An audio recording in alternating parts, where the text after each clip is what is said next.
the way back, as Steve said in his opening comments, and as I mentioned in my opening comments. I believe we made good progress last year. I also believe this is a long journey. And I think when you look at the agenda we lay out this year, you're going to see that, again, if we get done what we set out to do, this will be another big, big step down that road and a big step towards turning this state around. But this is a lot of change. And this is a lot of change in a place that is very good at avoiding change.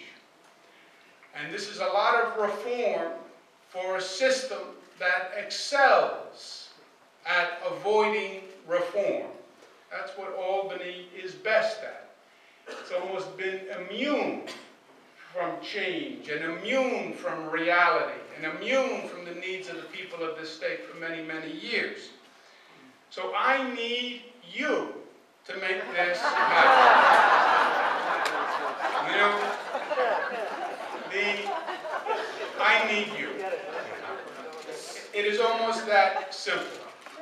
I don't want to understate what we are trying to do here. We are in the midst of a transformation of this state. And we are in the midst of trying to change the culture of state government and the culture of Albany.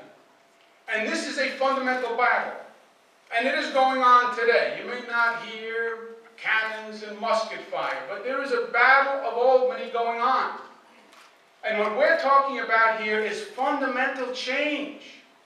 This has been a system that for 15 years has been dysfunctional.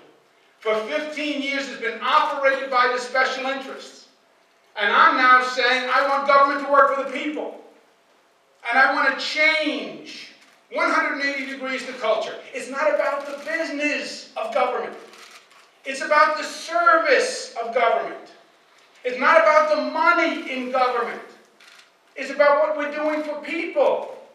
These programs are not about the industry of the program.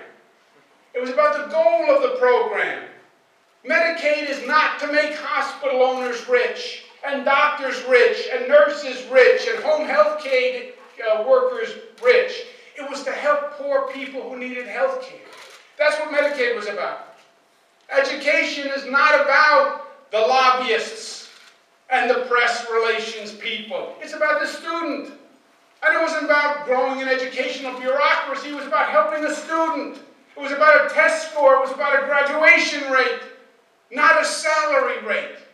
But that's a 180-degree flip of how this place has been operating. I want New York to be a state that is open for business. 15 years, we did everything we could to repel business. We have no future as the tax capital of the nation. We don't. We want to roll out the welcome mat. And we want to say we want businesses here. We want opportunity. We want jobs. We want growth. We want our children staying here. But this is a dramatic shift in the system. We started last year. I believe we're going to continue with this year. But I need you because it's not going to happen in this town. If the battle is engaged in this town, then the special interests that have controlled this government for 15 years are going to win again. We only win this battle when we get the people engaged in communities all across this state.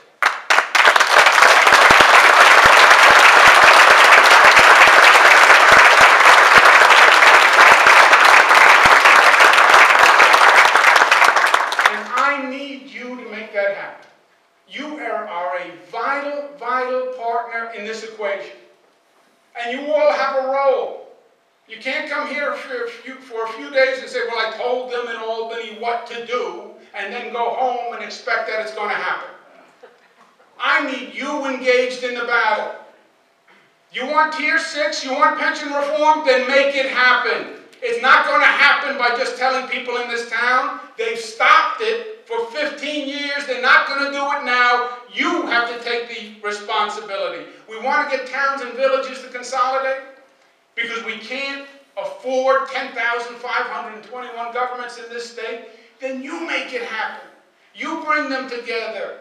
You have the conference. You come up with the incentives. You want to get these reforms done? Get your assemblymen, get your senators, bring them together and say, I need this for my county. Bring your towns together, put them at the table with the assemblymen and the senators and say, I don't care what they tell you in Albany. I need pension reform here because we can't afford it anymore. And if you don't have Tier 6, I can't pay the cost of the pensions. Make it happen. You can. And I'm telling you, we have the wind at our back, and we have the momentum, and we had a victory last year, and we just have to keep it going this year. And if you do what you have to do, and I do what I have to do, we're going to make this state a better state. And at the end of the day, it's very simple. You can't succeed unless we all succeed. Nobody lives in a county. People live in a city, they live in a town, they live in a county, and they live in a state. And we are all in the same ship.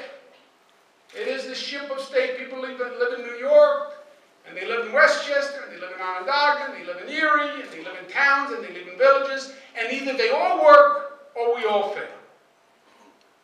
So there is no equation when the counties do well, but the state doesn't. There is no equation when the state does well, but the counties don't. We are one, we are one, we are one, we are united. And why do we do it?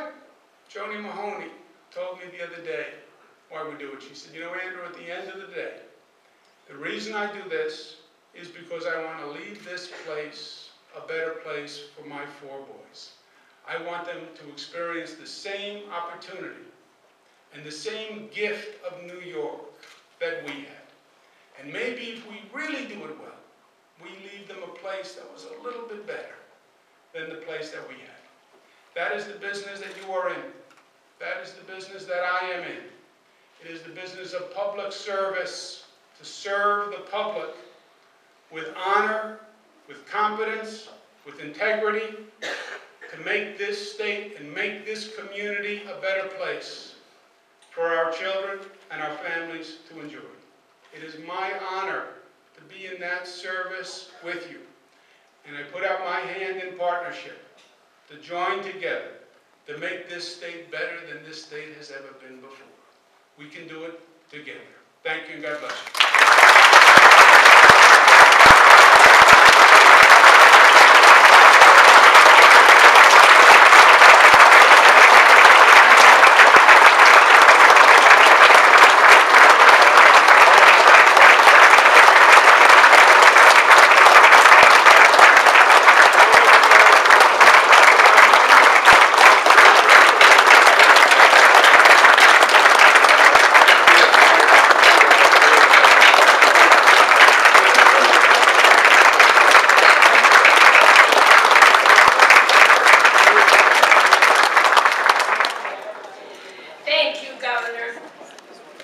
Thank you, Governor Cuomo, and thank you for taking your time to be with us this morning, and thank you for standing up for counties and local governments throughout the state by fighting for pension reform and mandate relief. We know the issues are difficult. We know the problems were decades in the making, and we appreciate your willingness to take them on, no matter what the cost. It is truly wonderful to have a governor who cares about doing the right thing, who is a real partner with the counties, and we look forward to working with you, with Lieutenant Governor Duffy, and with the legislature, who now it's in their court to pass your suggestions, and we will work with them, will we not?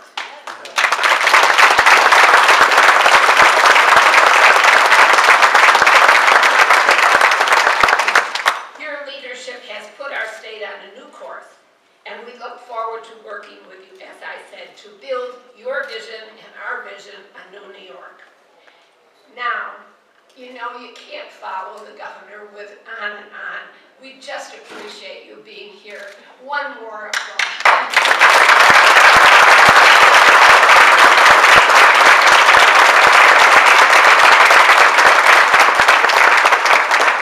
Thank you all who have joined us this morning. Some at personal sacrifice for staying, some coming back. It was well well worth it. It was well worth it. Thank you for your attendance and for our 2012 NYSAC Legislative Conference. It was so successful because of you.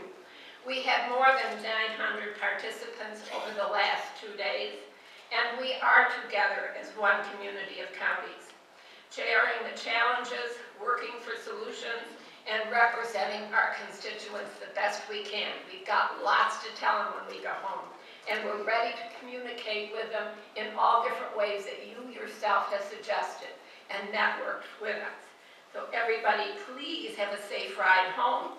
This concludes our program. We look forward to seeing you all. Governor, you're invited early to our annual meeting in Syracuse, Onondaga County, September 12th and 14th.